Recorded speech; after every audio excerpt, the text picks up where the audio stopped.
4, welcome to your English lesson this Monday. I'm going to start sharing my screen with you. Okay, I wonder if you could pause this video now and write today's date and learning objective. Great. Okay, I'm going to talk through our learning journey this week. This week we're going to be inspired by a short clip of film called Marshmallows, and we're going to be writing our own story based on this animation this week. So we're going to start off today by writing some descriptive sentences to describe a setting or where the story is set. Then tomorrow we're going to write a setting description as an opening paragraph to a story. On Wednesday we're going to learn how to write an action sequence based on the animation. And then on Thursday and Friday you're going to start writing your own innovative story based on this animation. Let's just have a think about the things that we'll include in our writing this week. Now remember, you're writing an innovative story, you're making up your own story based on an animation. So you're there to entertain us. Myself and Miss Pierce are going to be entertained by your writing this week. So what am I going to expect to see in your writing when I'm being entertained? Well, in order to entertain me, you want to include lots of noun phrases to write some really lovely descriptions. You're also going to use some precise, powerful and pacey verbs this week in order to help you write an action sequence, because your story is going to be quite action-packed. You're also going to be using the usual things we do in Year 4, for example, writing a combination of types of sentences, including compound, simple, and of course complex sentences. And of course, I'm always going to be looking out for the challenge of you starting your sentences with a subordinate clause. You might also use prepositional phrases in your writing this week, and you might be using adverbs to start your sentences or just within your sentences. To spice up your writing a bit this week, you might want to drop in the odd simile here and there. And of course, to make sure your work is Year 4 ready, you must have the basics right. You must have your capital letters in the correct place and have the correct punctuation. So we're going to be making sure you do that this week when you're writing the story to entertain us. Before we do any more writing, we have to watch our animation today. This animation can be found on the Literacy Shed website. This website is posted on Classroom Dojo, but it's also on our schedule. So if you click on this now, you can watch the film the whole way through. Okay, well done. Now, hopefully you've enjoyed this animation, which is going to be based, your writing is going to be based upon this week. Now I want you to go back and re-watch it this time, but just the opening couple of seconds. I want you to be thinking this time about where the story has been set, where the action is taking place, because today we're going to describe that setting. I want us to be now detectives or setting sleuths, and I want you to go back to that setting and find as many details as you can about that setting as possible. What things do you notice? Pause the video and watch that setting again just to really find lots of details. Well done. Now, as you were watching it, you probably noticed all of these things in the settings. You probably noticed the moon and the lake with the water. You could probably see the sky and the mountains and all the trees in the background. You probably noticed a single little fire and maybe a tent and the logs. And obviously you probably noticed that it took place at night time, so of course the moon and the moonlight was shining down. I'd like you to pause this video now, and I'd like you to think of adjectives to describe each of these nouns. Now, remember, a noun is a person, a place, or a thing, a PPT, and so I'd like you to think of adjectives to describe each one of these. Pause the video now and try and think of 2 for each noun. Well done.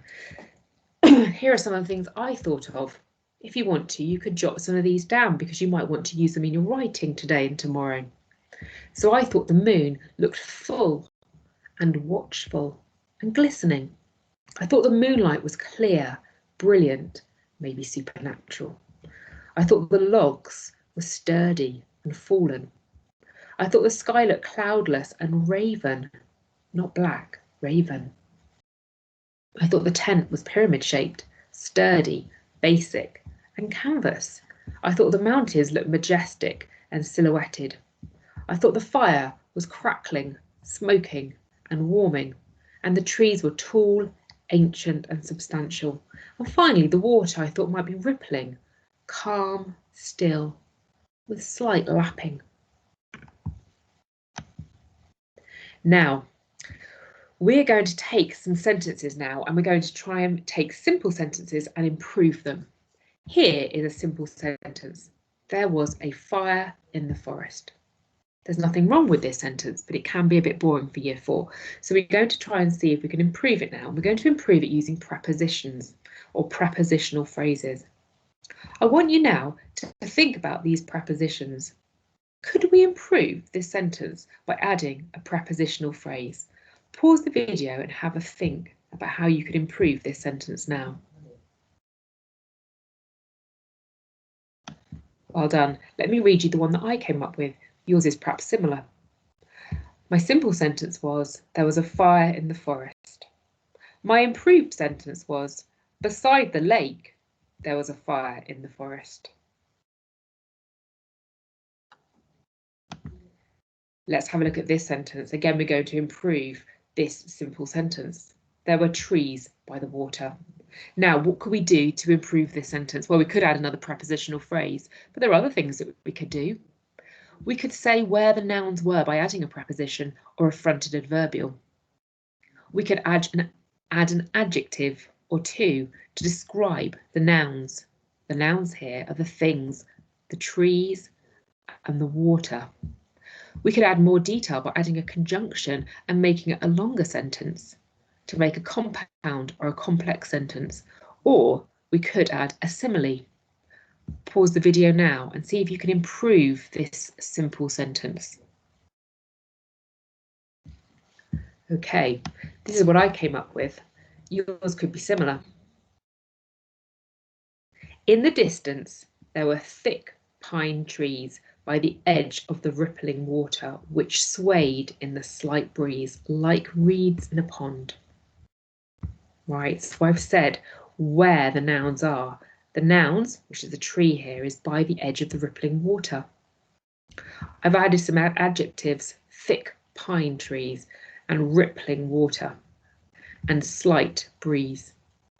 I've added some more detail to my sentence by adding a conjunction, which swayed in the slight breeze. And I've also used a simile, like reeds in a pond.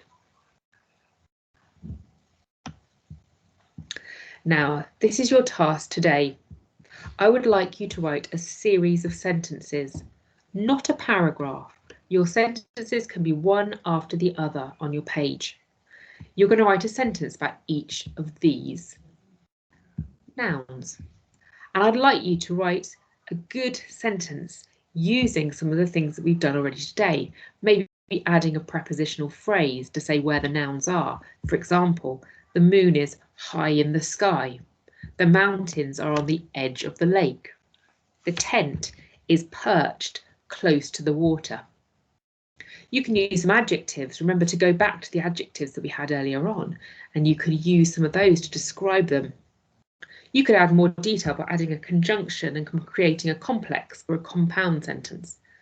Or you could use one or two similes. Remember, we don't want a simile in every single sentence. It would be too much in our descriptions, wouldn't it? Pause the video now and come up with some sentences and take a picture of them and post them to me on Classroom Dojo. I look forward to reading what you've come up with later on.